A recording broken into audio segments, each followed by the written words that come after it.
ethics is something that we run into every day, whether we know it or not in a formal capacity, but it really sort of drives a lot of the decisions that we make and helps us to frame some of the ways that we provide service. So I'm here to talk to you today a little bit about the code of ethics, and then just kind of walk through some ethical decision making. I love interaction. So if you want to interact with each other in the chat, if you want to pause and ask questions at any given point in time, otherwise I'll bring you all into the presentation as we go as well. So I'm going to start off a little bit with just your roles. So can you tell me in the chat or shout it out, what is care coordination to you?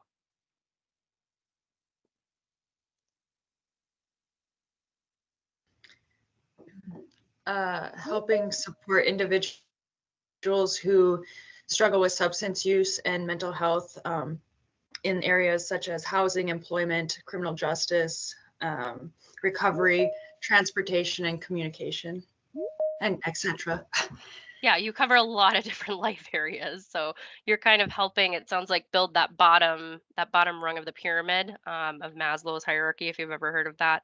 So really that base for people to start to develop recovery. Awesome. Anybody else? Anything and everything I see in the chat. I love that.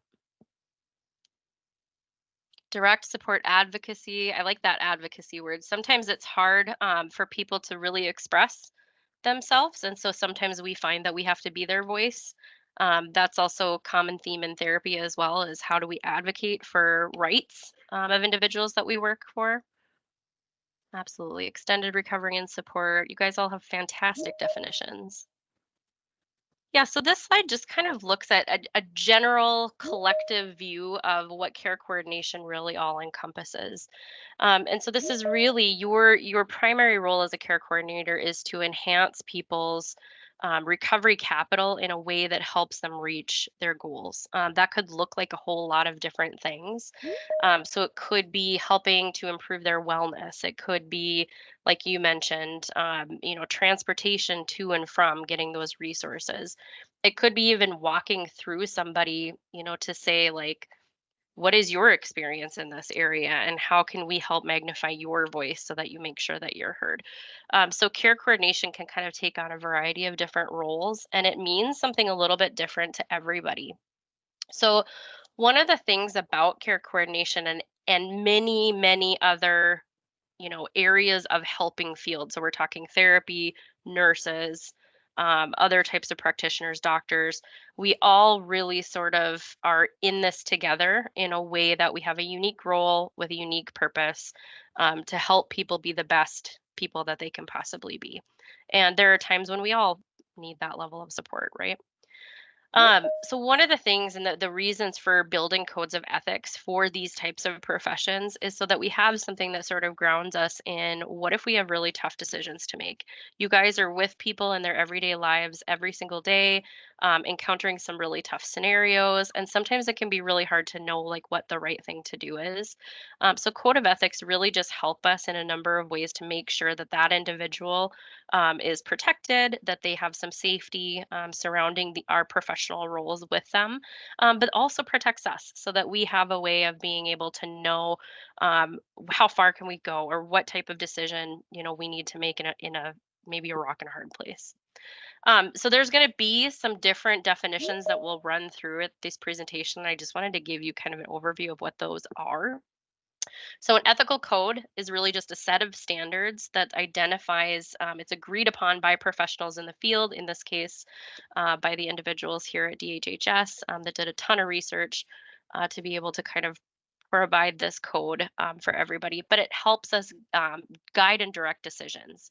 So, whether you are a direct care professional or you're a supervisor or both, this can kind of help ground you a little bit in how to make those decisions. Principal ethics. This is a term. It's a type of model of ethics. It's based on the principles of beneficence, non-malfeasance, autonomy, and justice.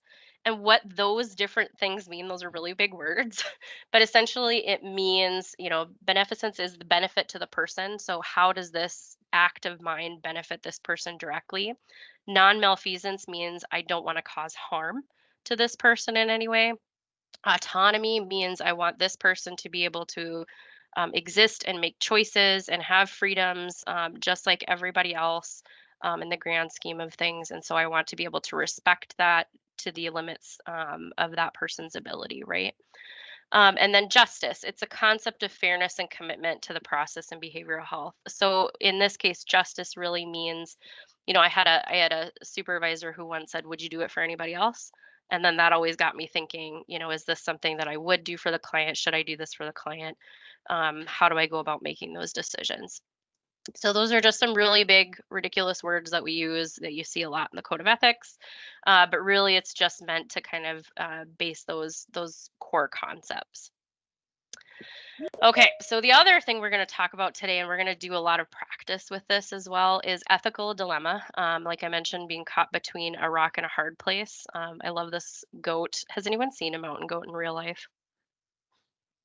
They're so freaking incredible. Like they're magic, and I don't know the physics of what happens, but they manage to like climb up these really wonky little places and do that. And so I love this graphic because to us this is not a comfortable situation. And so when we think about ethics, when we think about an ethical dilemma, it might be that there's a conflict between two things that our codes of ethics say that we should do. So we'll give some examples. We'll try to kind of walk through what that might look like. But it could be that it's between an ethical standard, a legal standard, and maybe that there's a conflict between moral principles in which that ethics code of ethics is based on. And so we'll walk through, some of those examples, but I encourage you to start thinking about those. So if you have run into some of these ethical dilemmas, tuck that away. We're going to have an opportunity to kind of talk through that as well.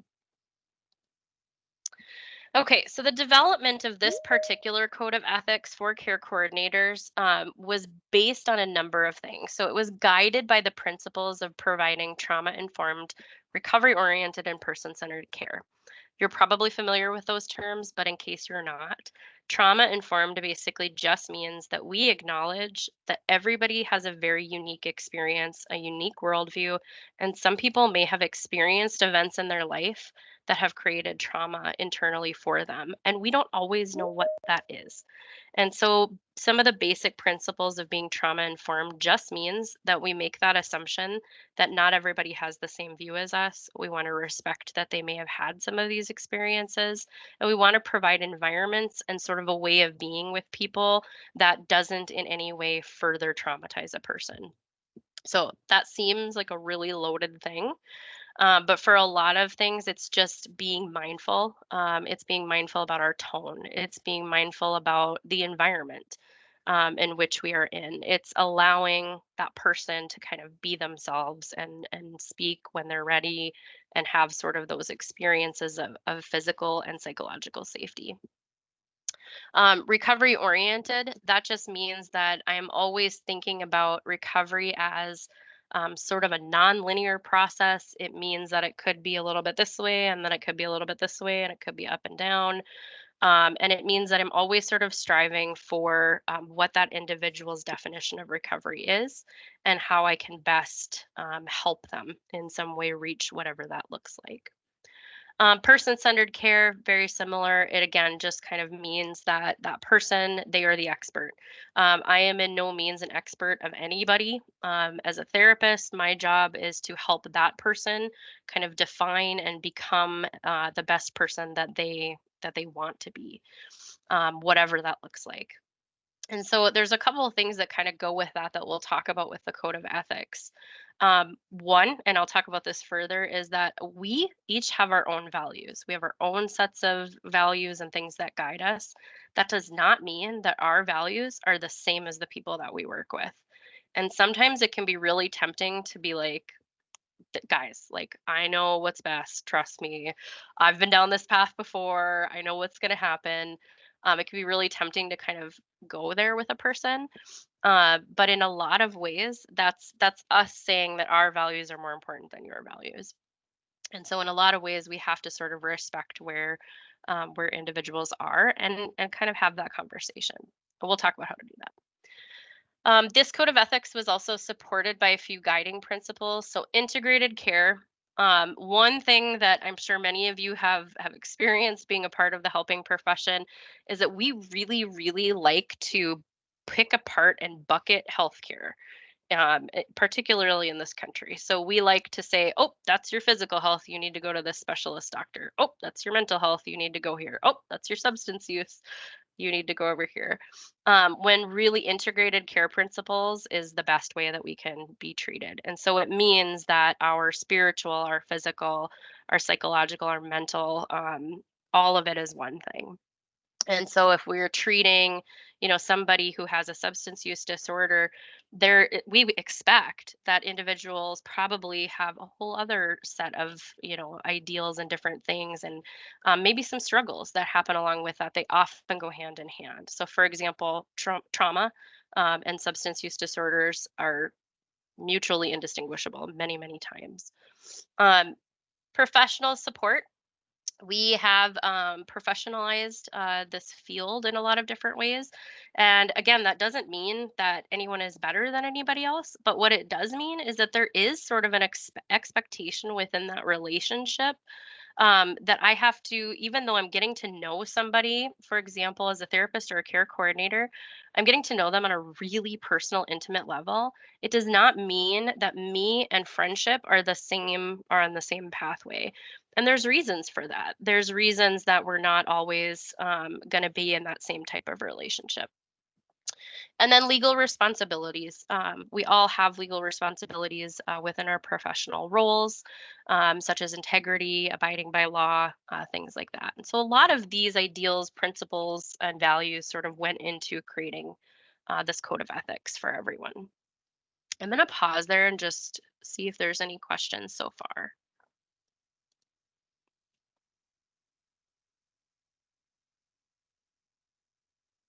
All right. Don't be afraid to shout them out if things come. Okay, so your care coordinator ethics. This is broken down into a variety of different things. I'm going to walk through this, and I encourage you to think about how this applies to your own positions. And then again, we're going to kind of have opportunity to walk through what this looks like. So as a care coordinator, I will ensure that my words and actions reflect sensitivity for our participants' diversity.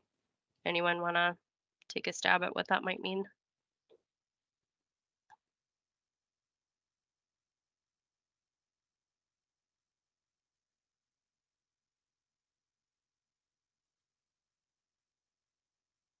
So like pronouns. Yeah, could be pronouns. I could respect pronouns. Yeah, I see some hands up. Yeah, I would just say like just I mean everybody's not gonna believe the same thing. So could be beliefs in religion, could be oh pronouns, could be just everybody's ethics aren't gonna be the same. So I mean I think it's pretty broad. Yeah, could be very broad. Absolutely.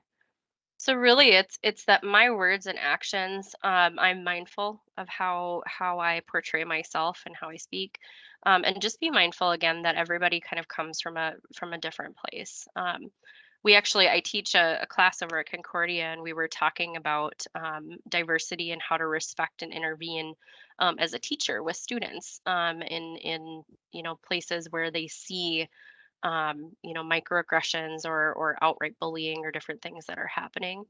And that was one of the things that we had talked about, was sort of, just even recognizing our own being culturally humble. And so it just means that I don't know what it's like to be a Black male. I just don't. I never will. I can do my best to empathize, and I can try to understand their experience from their words. But I'm never going to have that exact experience. So some of that is just being humble and recognizing that everybody sort of has very different rules, different beliefs, different values as well. The next one really relates to that. I work towards increasing my cultural competence. Really, what that means is that I just try. It means that I might educate myself on, that person's, whether it's their spiritual beliefs. Maybe as a care coordinator, you're talking to them about, hey, is there a particular service or an important aspect of life that's there that you want to include, and maybe they say something about their spirituality. It's also then a part of my responsibility to understand a little bit about what that entails so that I can help direct them to the right place. So good examples, you guys. The next one is being honest with participants in the care team. Honesty, everybody, you kind of think about this at first and you're like, well, of course. But I think there's definitely situations where that can be really hard. And so maybe it's a situation where, hey, this outcome is not what we had hoped for. It can be really tempting to be like, well, I don't know, let's see. But I think in a lot of ways, it's showing respect for that person. And I always think about, when I'm trying to do, ethical decision making in my job, I think about how I would want to be treated. If I would want to know, if I would want somebody to be open with me about, an outcome of my treatment, if I would want someone to be open with me, perhaps about a diagnosis, all of that kind of comes along with that honesty. I work within the context of the participants' natural support system. Really, this kind of they all sort of tie back, you'll notice, to that idea of value. And so, for example, if I define family as parents or a husband or wife or children, that doesn't mean that they do. And so when they say, hey, I want my family included, in my care, it's up to me to say, who do you consider to be your family? Who are your natural supports that you have? And maybe they don't know, but it's okay to kind of walk through that and explore that with them as well. Engaging in self-care and continuously work to achieve work-life balance. Oh my gosh, I wish that this one came easily. I see a question already, so yes, Jessica. Oh, no, not raising hand. Okay. Okay, that's okay. Work-life balance. So this is something I think we all, again, people in the helping field, you talk to any therapist, they'll be like, oh, I have great work-life balance. I do, I make sure to leave work at work and all that. It's a total lie. They're lying to you. The reality is that work follows us, right? Like this is often a big passionate part of our lives. But it's not about not having it. It's about being able to at least cope with that and being able to have a life outside of work that's worth living, taking care of ourselves in a lot of different ways. So thinking about like self-care, this does not necessarily mean a hot bath and donuts. It can. It could just be taking a big deep breath or making sure that I'm drinking my water for the day or going for that quick 10-minute walk after a really tough encounter with a client that you work with. Throw some stuff in the chat. How do you guys practice self-care? What do you do to take care of yourselves and find balance in your work?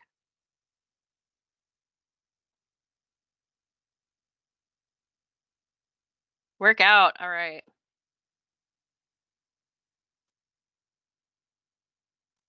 Hot yoga. Fabulous. You people are healthy. Nature walks. Fantastic. Reality TV. I love it. I'm out.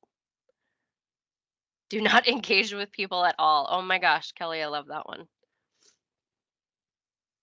Books, yes. Reading, absolutely. Meditation. Giggling, I love that. Yes, laughter is such a huge thing. Put down the computer. Church, prayer, fellowship, 100%. Stand-up comedy, oh, I love that. Calling family, journaling, podcasts. All these are wonderful, you guys. These are all fantastic things. There may be times when we find that our balance between like work and life is not totally in alignment. That is okay. There are going to be times I've had days where I've had to stay late with my clients. I've had to, maybe work on a paper that I didn't get to earlier in that week and I work a little bit late. And that's okay as long as it's not happening every single day of my life. So I need to make sure that I have time for what's important in my life as well as my work, which is important. And so making sure that I do have opportunities. Sometimes that means saying no to something, which is hard. Sometimes that means, setting aside a specific time so that I have opportunity to do that. Just make sure you guys are taking care of yourselves. We work in one of the highest burnout rate positions that exists today. We work sometimes with people who are going through some really, really tough things. And there's something that we talk about in the counseling field called vicarious trauma. And that means that someone else's trauma can easily become my own trauma. It's sort of like dipping your hand into a jar of Vaseline. When you come out, there's a little bit of Vaseline on your hand. And even if you like wash it, it's still there. That's sort of what our work is like. And so that work life balance and self care is really important because that residue, it sticks there.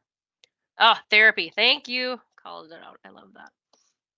As you guys, this is such a different generation where like therapy is actually talked about and it's not, like this taboo thing and this horrible thing. Like talking to another human can be very, very helpful. So that's very cool.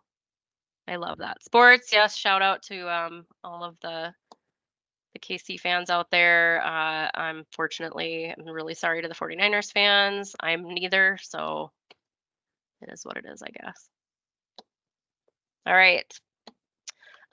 Let's continue with this. So we look at F here, respecting the dignity and autonomy of all participants, and to communicate this respect with my actions. So again, just respecting that people have rights to decisions. Sometimes those decisions we can kind of sit back and say, that one scares me a little, or I'm not really sure if that one seems like a good idea. And it's okay to talk about that. But what's not okay is to say, nope, that's an absolute no. Just because, again, we have to kind of respect where that person is at. And sometimes that means making mistakes. Any parents in the crowd? Is that like the worst when your like kid does something and you're like, oh, wow, yeah, I can see that you're going to run head on into a brick wall and we want to make them not do that. Sometimes we got to let them fall. All right.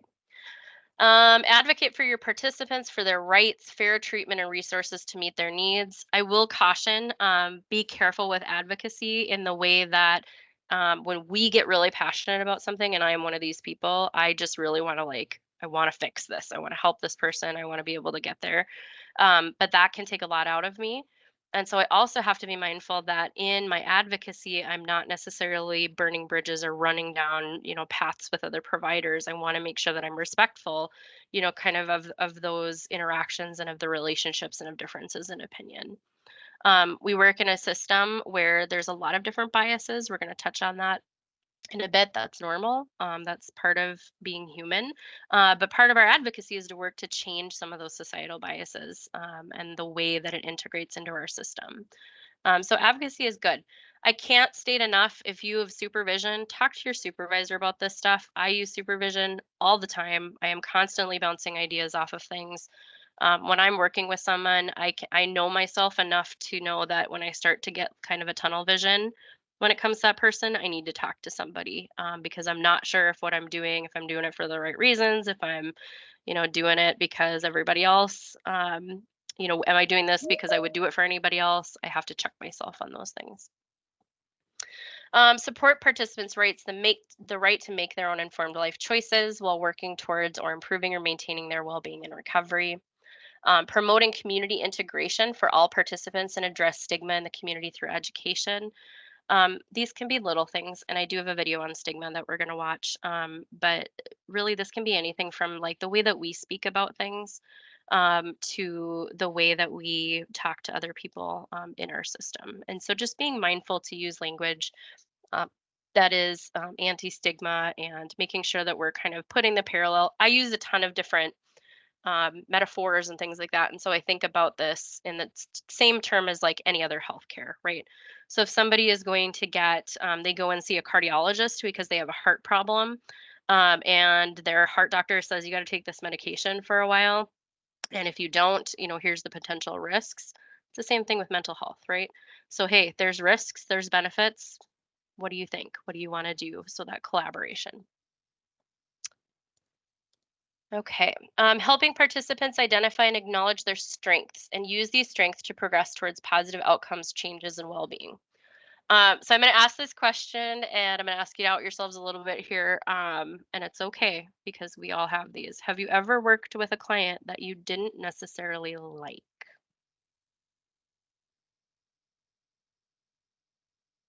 Cool. So we're all human. It happens. That is a reality. And so sometimes it's really hard to see some of the strengths in people. And so we have to kind of take a step back and say, what's something that I can empathize about, or what's something that I admire about this person. I had a supervisor that would walk me through that. They would say, tell me one thing, just one thing that's cool about this person. And so it may take me a minute, but eventually I get there and then I like, okay, yep, you're right. That's a strength. I'm also one that appreciates, I love humor and I love it when anyone has the ability to kind of stick it to us as providers. Like that just makes me giggle. So anything done well, I have respect for, even if it's self-sabotaging. And so those types of things too, like, hey, that's a strength. You know, your creativity was a strength. You're very headstrong. All of those things can kind of be flipped into a strength, even if they frustrate us as providers. I love that.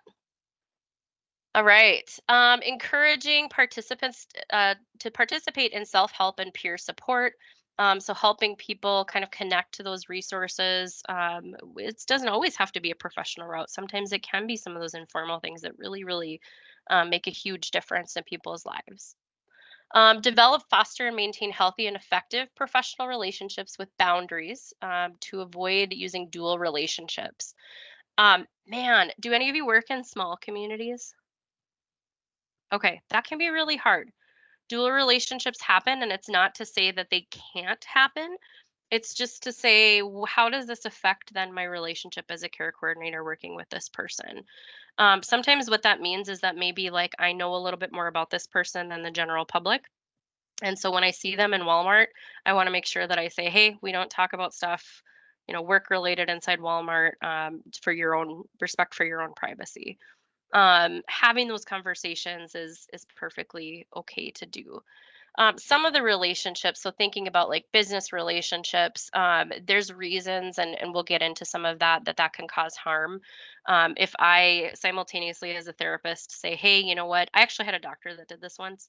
I went into the doctor for something and she was like, oh, and by the way, I sell this line of product that could potentially help you with that. That's not a good look. So just being able to separate out some of those things, and then when it comes to sexual relationships, we'll talk about that in the future too. But again, there's a power differential, even if we don't want there to be, and so there's potential to harm in having those types of relationships with people that we work with as well. Okay, identify and disclose any and resolve any potential perceived or actual conflicts of interest or dual relationships. We'll get into some of that in the future as well. And then seek consultation with my supervisor in responding to ethical questions or conflicts in professional relationships. Again, this is just a really good way of being able to deal with a lot of things, is just kind of walking through some of that with somebody else. This one specifically calls out will not engage in sexually intimate behavior with a participant or accept a participant with an individual with whom the care coordinator has been sexually intimate. Again, having those boundaries and having those lines separates out, it protects the person you're working with, and it also protects you. I provide services within the scope of care coordination practice in coordination with my individual level of education, training, and expertise. I could not even begin to tell you how many times I get scope of care questions. So I'll give a good example to this. Okay. We were doing some training with some therapists and we were talking about tobacco cessation. And they had a really hard time acknowledging that they could have a conversation with somebody because they said that's outside of my scope. That's addiction treatment. But yet it directly related to kind of their work and what they were doing. So thinking about those things, I'm not a doctor. I would not that kind of doctor anyway. So I would never be like, hey, your heart surgeon is completely wrong. I think you need, this other level of heart medication and you'll be fine. No, that's not within my scope of practice. However, I might say, holy cow, you're telling me you have a heart condition. Tell me how that relates to your anxiety, and how, keeping your heart rate down is important to your overall health. So we still have conversations about it. I just still have a conversation about it within my scope as a therapist. So we'll walk through those different things. Okay, seek consultation with my supervisor and complete additional technical assistance training or referral to another provider or care coordination as needed If you're not directly supervised, seek by staffing situations with other qualified professionals. I have to do this all the time. I just kind of find my peers and I staff things within the bounds of confidentiality. So I may call up one of my therapist friends and I may say, hey, I got a tough situation. Here's what I'm dealing with. I don't have to talk about who that person is or give any identifying information just to have that consult. Ensuring that participants are not exploited, manipulated, or take advantage of for any personal gain or benefit, whether tangible or not, including emotional, sexual, or financial. So ensuring that if I'm working with a vulnerable individual, that I'm not taking advantage of them in any way. And if I see someone else doing it, that I'm calling that out. So either directly as a conversation or maybe a conversation with a supervisor. Facilitating crisis prevention and intervention with participants, including the development with a crisis plan as appropriate. This one can feel hard. How many of you have done crisis plans with people? I'm going to show hands or a few of you. Okay. All right. Anyone willing to walk through that process with me real quick? Like, how did you start that conversation?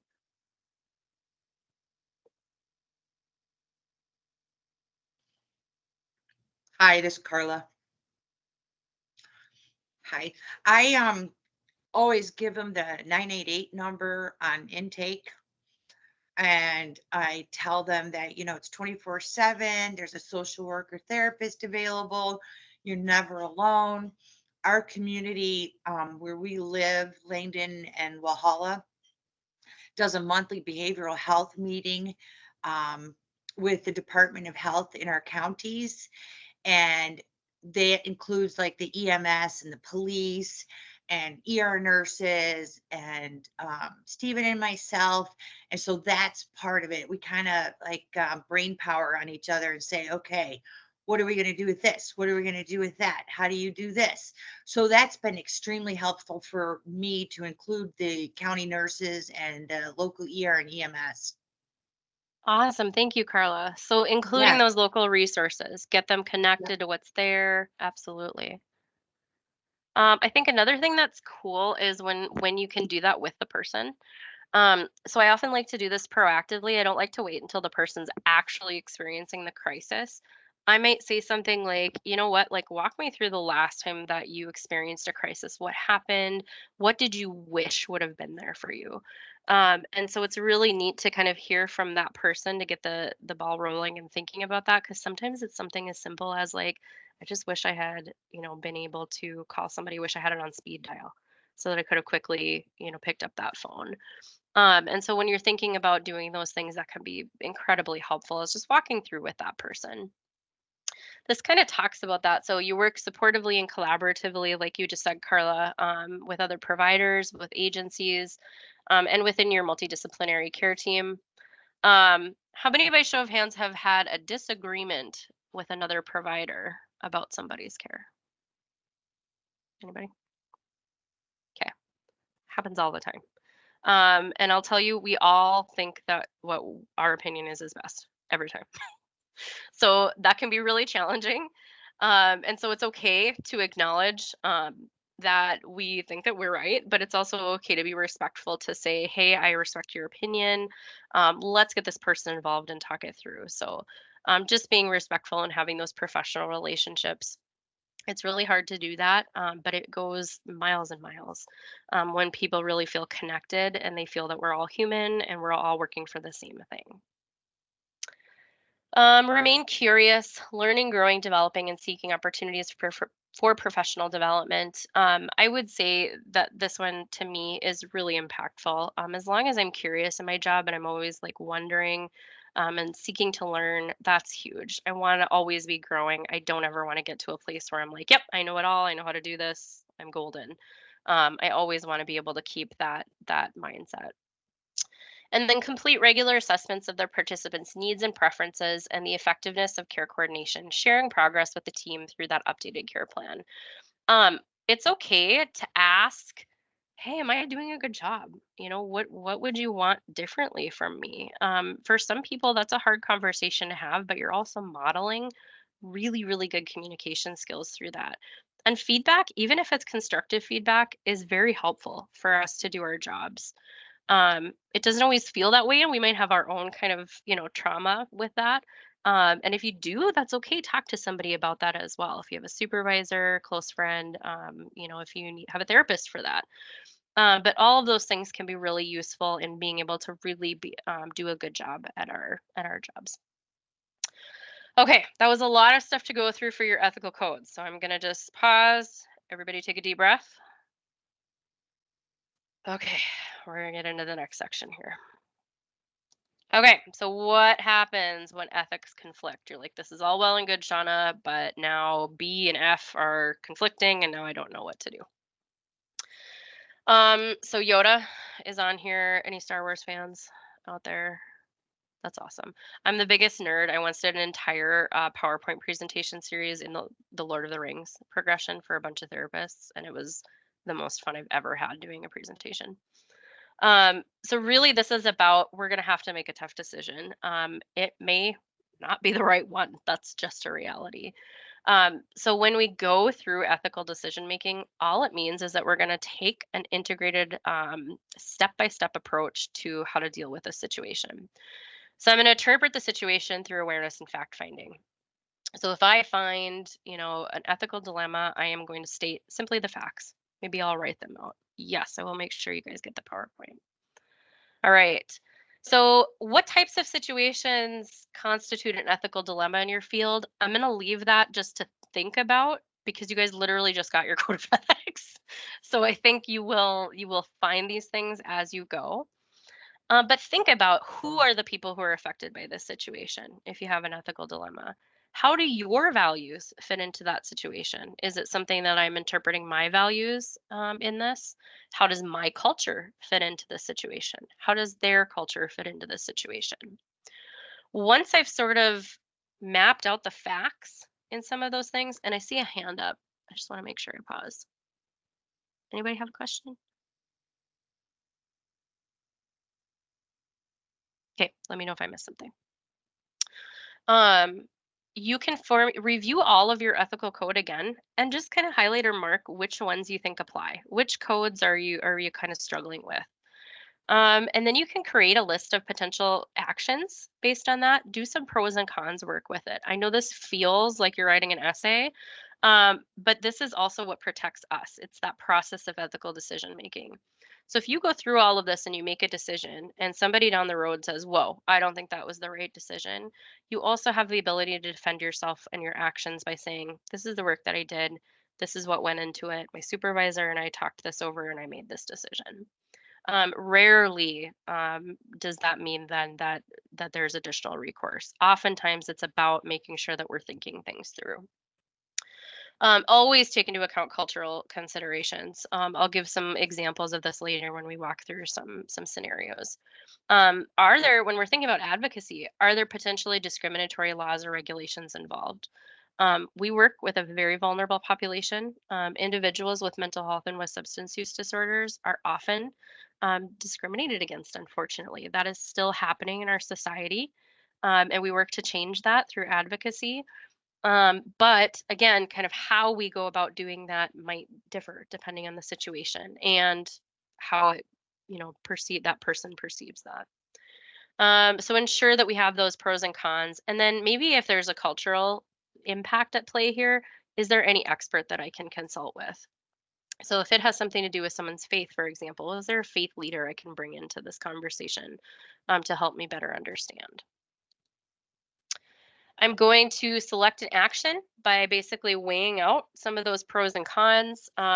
We get blind spots. That is a reality. I'm going to talk about that in a little bit when I talk about bias. But examples here is, does the course of action challenge the client's known gender role? Does the course of action align with that person's stage of change? Does the course of action challenge any systematic racism? These are just things to think about as you're walking through some of these ethical dilemmas. I am going to then plan and I'm going to execute a course of action. So I'm going to make a decision. I'm going to follow through with it. And then I'm going to go ahead and I'm going to follow up with that after it's been documented. So again, this is kind of what protects us when we think about ethical decision making. If I need additional resources, it is expected that I seek those out. So if I need supervision, if I need somebody else to kind of walk through those things with me, that is an expectation of my role that I do that. Okay, so we're gonna talk through. I love memes, you guys. Like the humor of Gen Z through the whole like meme game and everything is fantastic. I'm loving it. So common ethical issues we're going to walk through are dual relationships, boundaries, confidentiality, receiving gifts, imposing values, autonomy versus non-malfeasance, and scope of practice lines. So we're going to just kind of walk through a couple different scenarios, and then I want you guys to have opportunity as well to ask any questions or to kind of come through with those some as well. Okay, so before we do all that, we're going to take a quick moment to do an exercise, okay? This is an exercise in addressing our own biases. And so I want to have you think back to your child brain. So I want you to go back a minute and think back to when you were young, you were in class, you were doing your thing. And I want you to think about when you heard the term, this person has a mental illness. What did that mean? And I want you to think about that in terms of descriptive. So, like, did you picture a particular type of person? What was their gender? What was their race? What did they look like? Were they wealthy? Were they poor? What were some of those things that you thought of? Throw some stuff in the chat, shout it out. This is a non-judgmental space. You were a kid.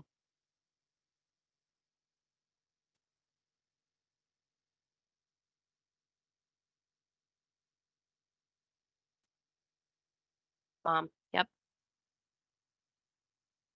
Female. Okay. Ooh, never talked about. Good. Frantic, talking to themselves a lot. An unsafe person. Absolutely. Anybody watch the movie One Flew Over the Cuckoo's Nest with Jack Nicholson? Yeah. Some media portrayals of mental illness. Teenagers are scary, I'm not gonna lie. It's fair. All right. White coats, headbanging, yes. Good, good, good, good. Okay, so a lot of really, really good examples you guys are giving. And this is just, we're young and our worldview is shaped by everything that happens around us.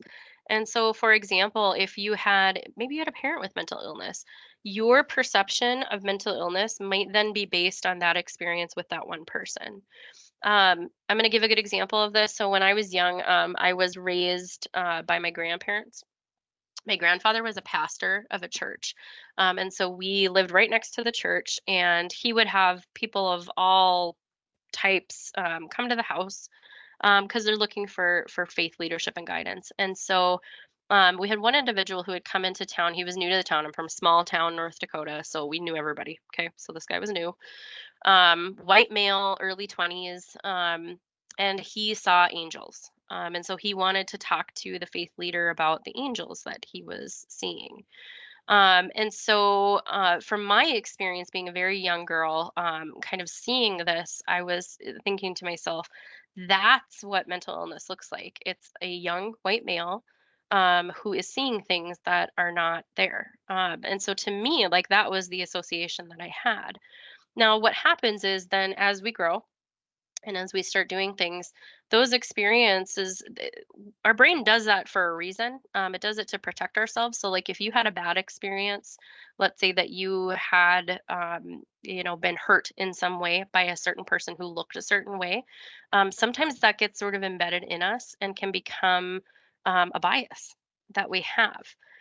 That's sometimes how racism happens. That's sometimes how sexism happens because it's meant to protect ourselves. It can also come from a lack of understanding or lack of education. Let's say I never met anyone with a mental illness and I had no idea, but let's say the first thing that I saw was One Flew Over the Cuckoo's Nest. Okay. Now I have a mental image in my brain of what that looks like based on a movie.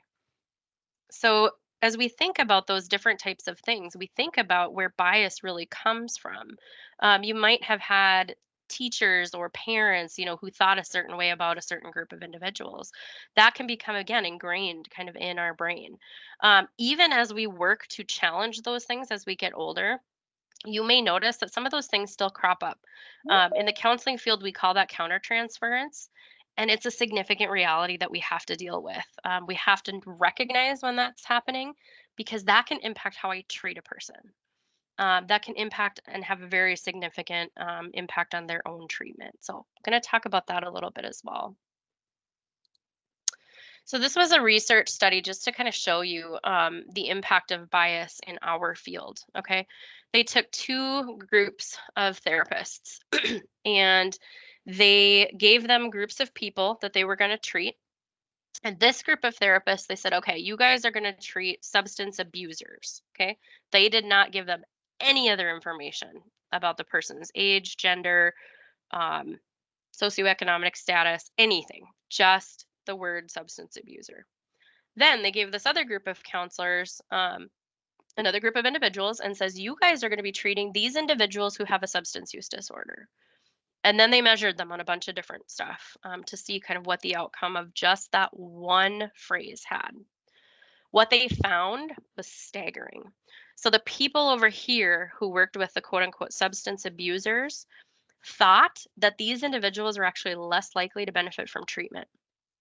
They thought that they would be more likely to benefit from punishment than of treatment. They also found the person to be more socially threatening. They were afraid of them. They thought that the person was more likely to be blamed for the cause. And so if you think about that term substance abuser, I am the cause of the problem, right? Not something's happening to me over here on the person with a substance use disorder. And then we also thought that they were more likely to control it without help. We thought, well, if these people got it, they're making a decision, they're making a poor decision, we don't need to help them as much. No other information was given. So the power of stigma and bias when it comes to the language that we use is really, really, really powerful. What they found was that these outcome of these individuals was pretty significant. As you can imagine, my belief about this person had very significant outcomes on their treatment. And so they found that, you know, the people didn't do as well on treatment. And there's reasons for that. And so when we talk about, you know, our own biases, it's really important to be aware of that. This is one of my favorite studies, but I see, yes, medical provider, you see that along with drug seeking behavior. There's a lot. I do a whole other presentation on language, and there's a lot of it that's out there that's very stigmatizing. They did a study of this during the pandemic with bias as it relates to race with doctors, because during the pandemic, doctors were having to, yes, I will have references at the end as well. Doctors would have to make decisions about who gets the ventilator, right? There's one ventilator, there's 2 people that are dying. How am I going to make that decision? They made it based on bias. And so what they found a lot of the times was if they had a preconceived notion about this person over here and this person over here, that's how they made those decisions. So that's really scary when we think about healthcare. So if you had a doctor that happened to watch a movie about a person that looks like you, and that's where their bias is because they had a negative connotation about that based on that movie, that's not a good place to be. And so these are the types of things why we bring this up and why it's important to kind of recognize the role of bias and how that plays a part in all of our lives when we're treating people.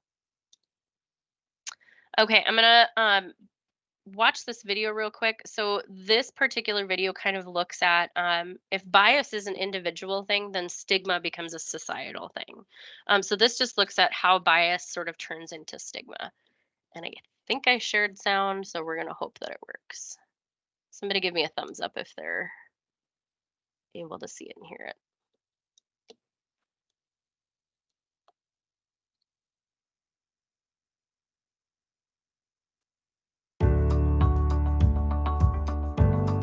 Can you see it? Can you hear it?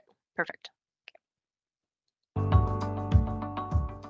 So today, theorists describe stigma as a social process, and it's one that emerges at the co-occurrence of labeling, stereotyping, separation, status loss, and discrimination within a power context. So this social process results in some marks, characteristic, chronic illnesses like substance use disorders being constructed as indicators of a tarnished character, or of certain people being seen as less than or worse than other people. Stigma is manifested within our structures and individuals.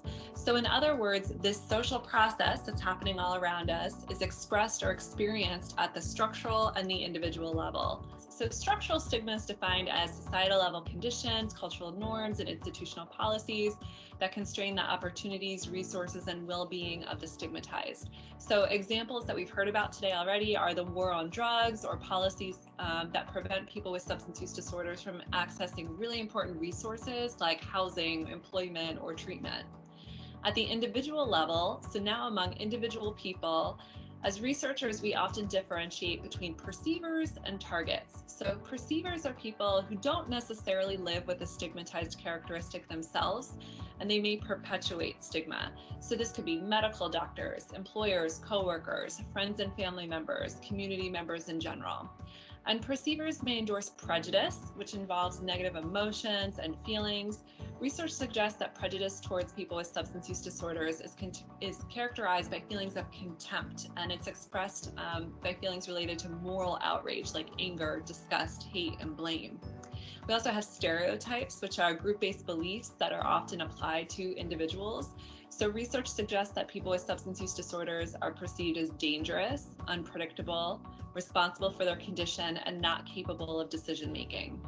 And then we have discrimination, which is actual treatment of people with substance use disorders. So we had a national representative survey conducted in 2018 that suggested that about 3/4 of US adults would not want a person with a substance use disorder to marry into their family, and would not want to work closely with a person with a substance use disorder. So this social rejection is a really powerful form of discrimination. So targets, on the other hand, are people who live with the stigmatized characteristic themselves. So targets include people who are living with a substance use disorder or in recovery from one. So they may experience internalized stigma by endorsing those negative beliefs and feelings associated with the stigma and applying them to the self. So essentially this is feeling like I'm a bad person because of my substance use disorder. Enacted or experienced stigma is experiencing discrimination from other people in the past or present due to one's substance use disorder. This might be like receiving poor medical care because of one's substance use disorder. And then anticipated stigma is expecting to experience discrimination in the future because of one's substance use disorder, like expecting that if I go into a hospital that I'm going to be treated worse. These stigma manifestations undermine resources. For example, they prevent people from accessing treatment and jobs. They compound social isolation, and they lead to psychological responses like depression, stress, and avoidant coping. And together, these mediating mechanisms can lead to substance use and undermine treatment outcomes among people with substance use disorders. So turning back to the research, I'd like to summarize some of our findings on stigma and substance use related outcomes at each of these levels of stigma manifestations. So at the structural level, the war on drugs, again, is one of our most commonly cited examples of structural stigma. So these policies are critiqued as treating people with substance use disorders as criminals rather than as people who are living with chronic illnesses. And they lead to increased risks of incarceration, which can impact people's health and their recovery. An additional example is barriers that exist to prescribing or accessing evidence-based treatments. At the level of the individual perceiver, people who aren't necessarily living with a substance use disorder themselves, some work has focused on healthcare workers and shown that nurses in treatment settings who are higher in implicit or unconscious prejudice have greater job turnover and provide worse healthcare to people with substance use disorders. In other areas, perceivers note that they would be less likely to hire someone with a substance use disorder. They agree with refusing housing to people with substance use disorders, and they say that they wouldn't be friends with or want someone with a substance use disorder to marry into their families. Now, this really compounds the social isolation that folks may be experiencing. At the level of the target, the person living with the substance use disorder themselves, we generally see evidence that stigma is associated with greater delayed treatment access and higher rates of dropout. So as examples, people who anticipate more stigma or worry more about how others are going to treat or view them report that they've delayed starting treatment. And people with greater internalized stigma, so I really feel bad about myself because of my substance use disorder, drop out of treatment at higher rates. We also see that people who experience more stigma have more substance use symptoms. So they continue to engage in substance use, perhaps to cope with the stress of experiencing stigma from other people. So unfortunately, there is no one silver bullet to stop the stigma of substance use disorders. I think we heard that earlier today, just like there's no one cure or one silver bullet to end all of addiction or substance use disorders. But what we do have is many tools in the stigma intervention toolkit. So in other words, we have developed a sense of strategies that really work to decrease stigma. We have tools to address stigma at the structural level, such as by changing stigmatizing policies or just making it harder for people to enact discrimination towards other people. We also have tools to address stigma among perceivers, which we'll come back to in a minute. And we have tools to address stigma among targets or people with substance use disorders. Now, some of these tools. Okay, I am going to pause there.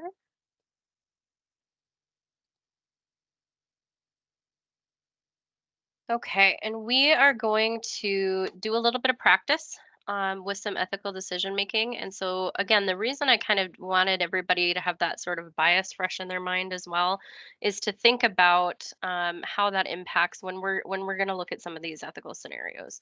Again, the impact is going to be very individual, and so that's okay. That's a reality, and the biggest part of it is to just be aware of it. Okay, so our first ethical scenario, Joy, these are all made up scenarios. I just tried to make them as realistic. So the people, the names, they're all made up. Joyce is a 37-year-old Latina woman who enters into care for mental health concerns. She is subsequently diagnosed with schizoaffective disorder, bipolar type, and methamphetamine use disorder severe. You meet with her to do some care planning, and she tells you that she recently applied to work at a daycare and that it is her goal to obtain and maintain this job. You are initially hesitant to work on this goal with her, so you seek supervision. So let's take a minute. What ethics are called into question in this particular scenario? And you don't have to name them word for word. You guys just got your code of ethics. So. But just thinking about those principles, what are some of the things that come into play here? Your bias, yep.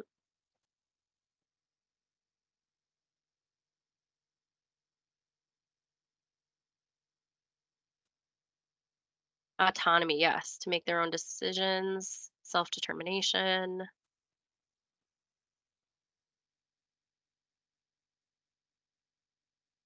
Good.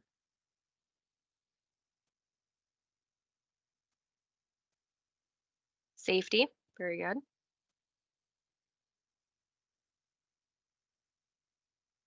Yeah, there's a few things to consider with this. So on the one hand, if you were a person who kind of read this and went, a daycare, if she's actively using, I'm a little worried about her being around the kids. Again, that's normal. So we take into account the safety. Let's, think about, do we have any bias there? Is there, any concern that we have based on like, what is our perception of someone with a use disorder? Is that based on maybe I worked with this person last week and they were really, really high risk and they engaged in a lot of really scary behaviors. And so that's been weighing on my mind lately. And I'm really worried this lady's going to kind of do the same thing. Okay. So that's recognizing that potentially there's a bias there, right? Based on our past experiences. It's okay to recognize that. And so just thinking about that, how about your own values? What values or how your culture might come into play with this? What are some thoughts about that?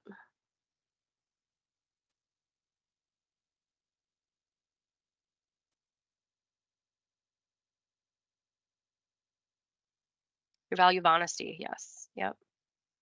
If you have daycare age kiddos yourself, yep. Yep. Yep. You're like, ooh, what if it's my daycare? right? Could be a thing, could be your own value. Maybe it's the opposite. Maybe you're like, I don't even care. Like, this is great. This is, this is going to be really important for her. It's important for her to get this work. We don't care so much about, that other stuff. That could be a total other bias where we go kind of completely the other way, right? Are there any client cultural considerations? Anything that you would notice?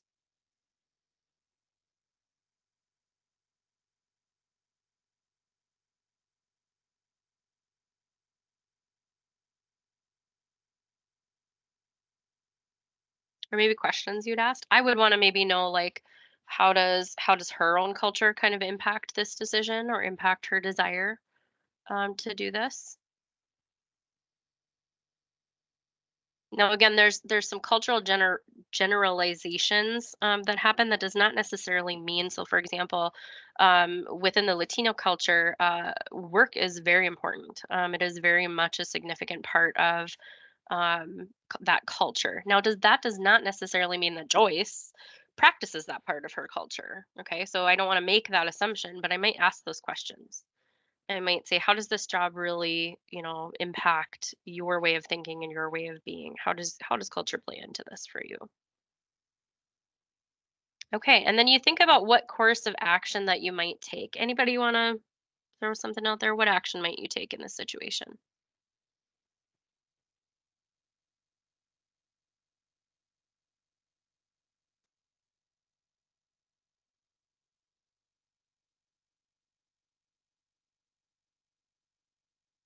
Keep in mind, there's no right answer here.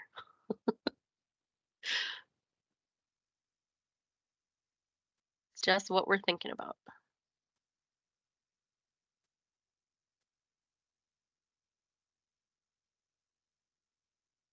All right. So thank you, Jenna. Assessing stability and safety planning. Yep. Discuss it with her, see if she's willing to work safe steps to obtain the goal. Perfect. Yep. Oh, that's a good one, Elijah. I didn't even think about that. So letting her know drug tests are common with people that deal with children. You might just want to let her know. Yeah, absolutely. Feel them out, see where they're at, encourage her to apply for other jobs as well.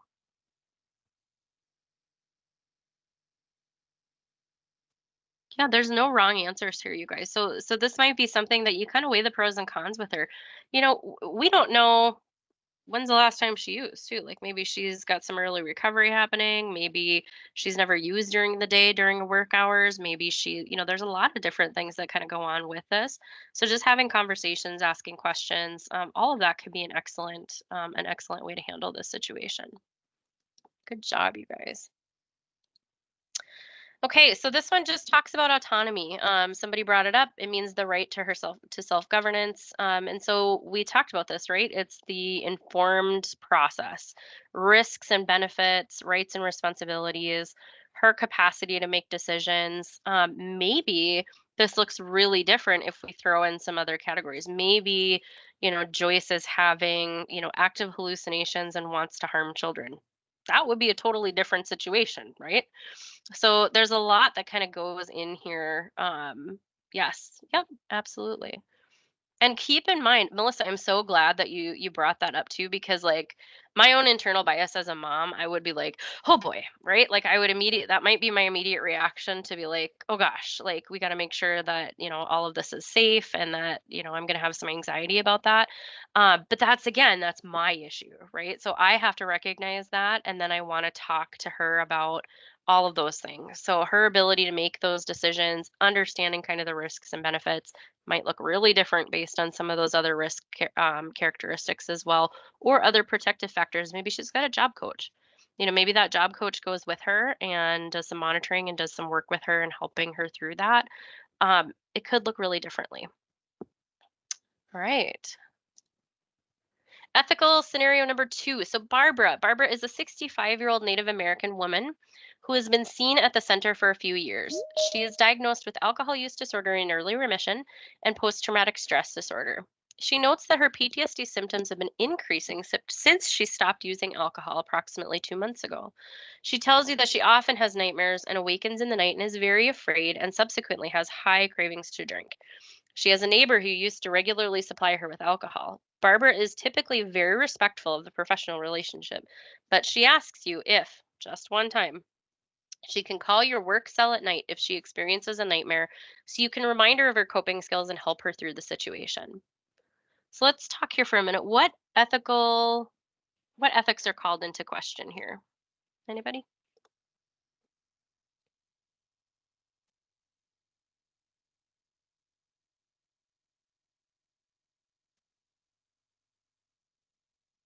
Boundaries, good one. Is there any possibility of a dual relationship? Ooh, work-life balance, also a good one. Good one. There's also her safety to consider, which is probably why we're tempted to do it a lot of times. And the idea of just one time, that always comes to mind. Autonomy, yes, very much. Nighttime potentially cause relationship change in her mind, trying to make you a friend. Okay, good examples, you guys. It's never just one time. That's some spoken experience right there. Absolutely. Yeah, but it could be super tempting, right? And maybe you find that this particular client, you like this person. Okay, that's a bias too. And so it may be that I'm like, well, I think I might do it for Joyce or Barbara. Barbara's a really cool lady. Um, we get what's the harm here? So that can be a tempting thing. That could be my own bias coming up. And so it might be, but I think kind of going the other way and saying like, absolutely not, you can never call me. Like that there's potential harm in that too, right? So it could be that Barbara loses trust. Good. So there's already some decisions here. So talking about providing alternatives for a crisis plan, and even walking through that with her, Barbara, I have a lot of respect for you and I want to make sure that you are doing this well, but I also have to keep some boundaries for my own, you know, life as well. I can't answer my phone after work hours, based on that policy because it's important for you, right? Sure. Offering medication or evaluations, reminding her of her skills, having her write them down. Really good discussion, you guys.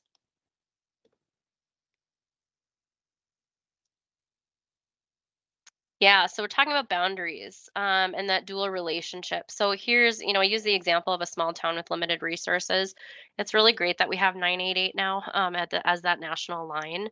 That used to be a major issue, So if you think about a small town and they didn't have someone to call or somewhere to go, um, what do you do? And so you make those decisions based on that, and that's really kind of what drives bigger changes as well is some of those gaps. But talking about, the personal professional relationship, what happens if I cross this line? So thinking that through, maybe even walking that through with Barbara. What happens if I cross this line? How does that look a little bit differently? What if I did this for all my clients?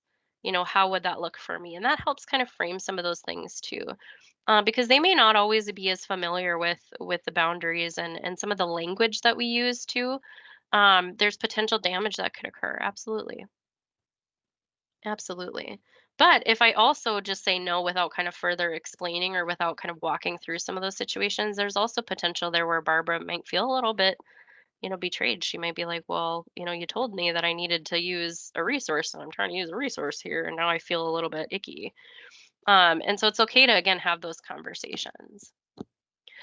I put this on this slide just because self-disclosure, this is a really common thing that happens. And within care coordination, peer support, and the counseling profession, they used to train counselors to be like, no, don't do that. Don't ever do self-disclosure.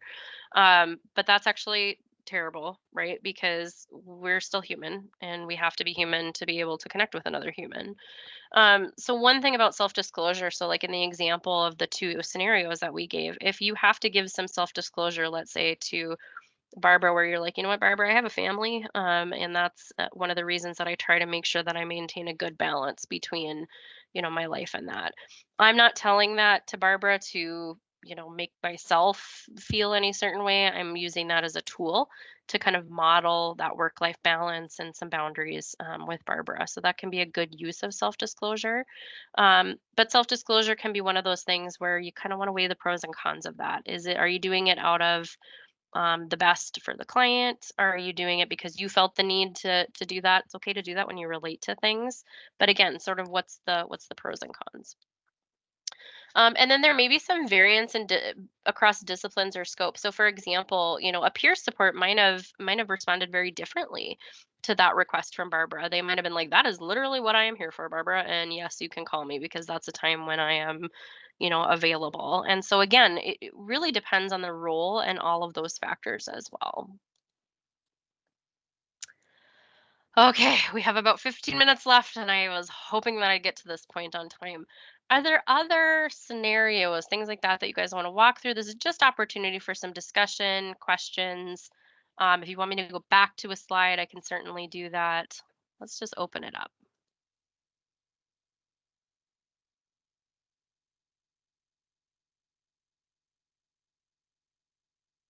I see a hand up, but I can't see who it belongs to. I think Kara, is that right?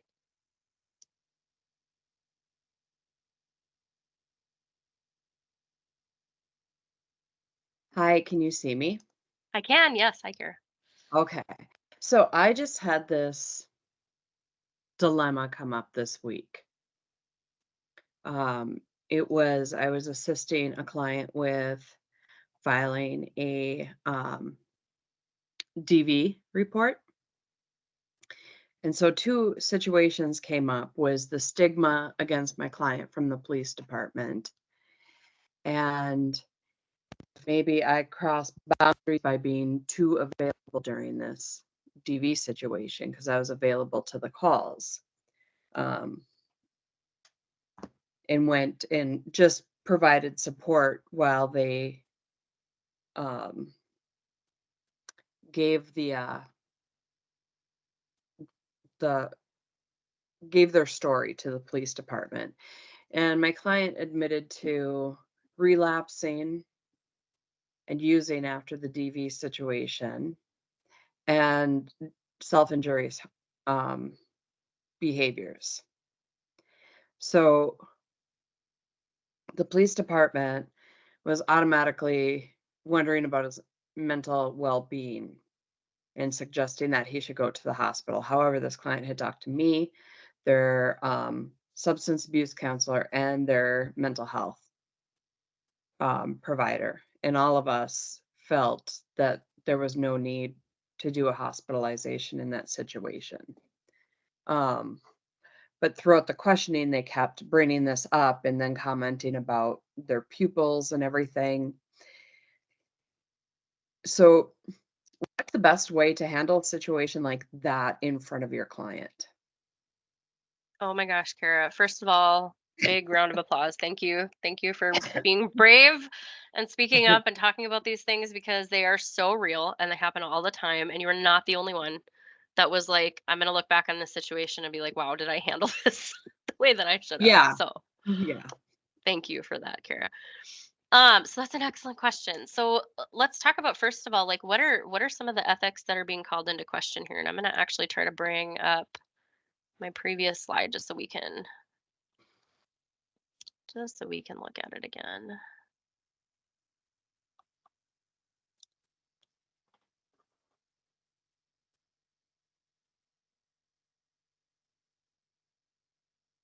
Okay, so anything that pops out right away to people, what are some of the potential ethics here?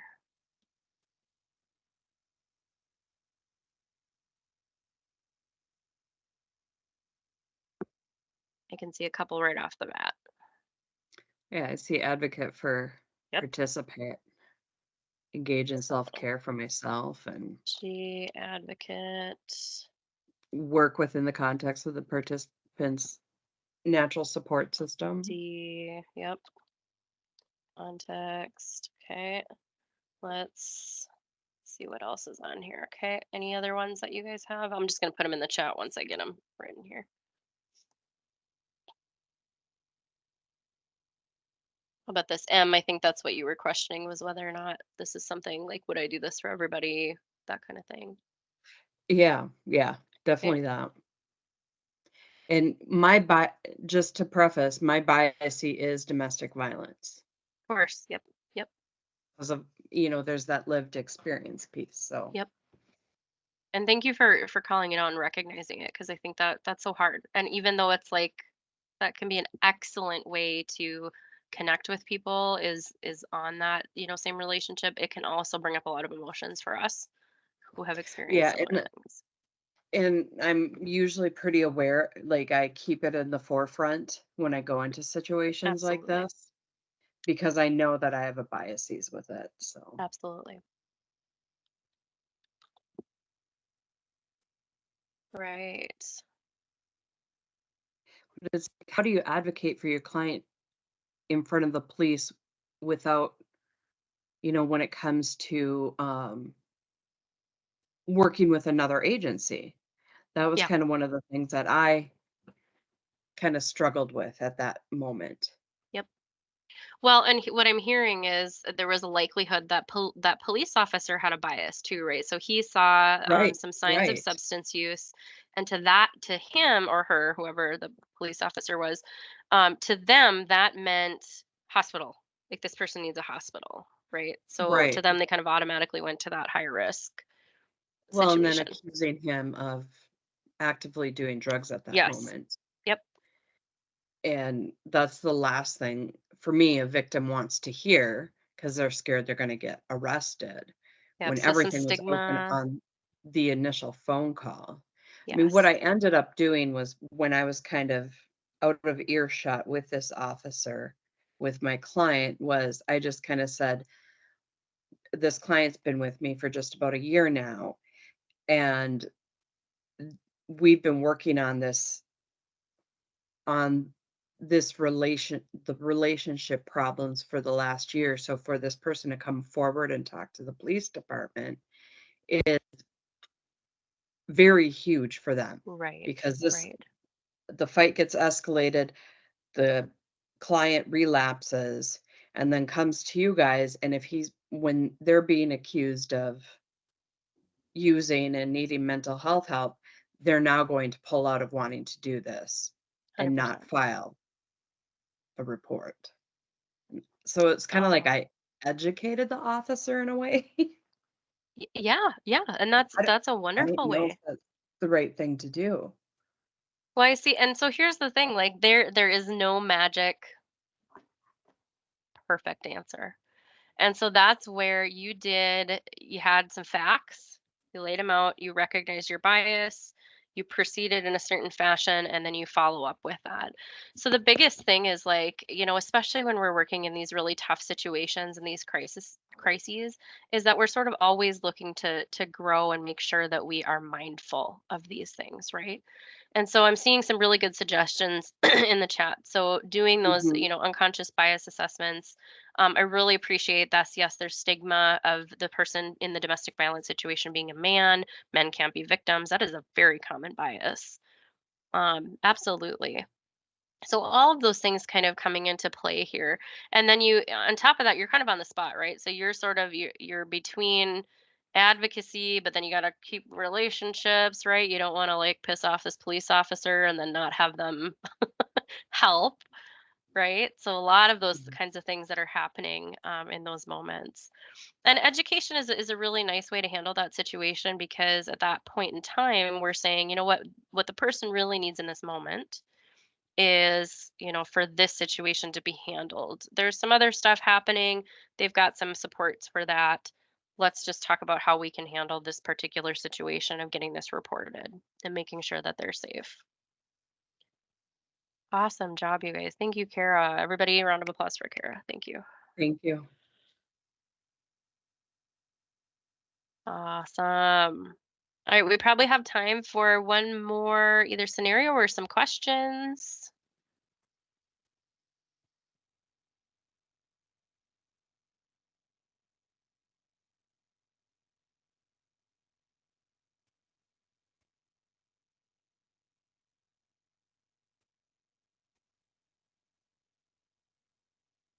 You guys are fabulous.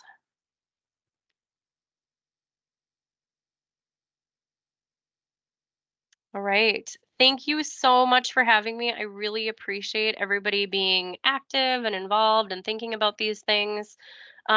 Just to kind of restate all of that, this is tough. This is really hard work. And so I think, the biggest piece is kind of, again, just being mindful about those things. This code that the wonderful people have developed have really sort of brought a lot of those things together, helps us with a guide to help direct some of that. And then thinking about that from a supervisor standpoint too, it's okay to walk through some of those situations.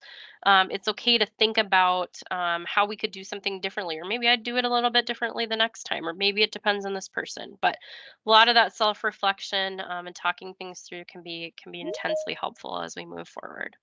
So again, thank you so much all for having me. I really appreciate it. I'll make sure that you guys get slides, and then I am doing this presentation, I think, again tomorrow for the other group that wasn't able to be here, but it is recorded. So we'll also have that available for people as well.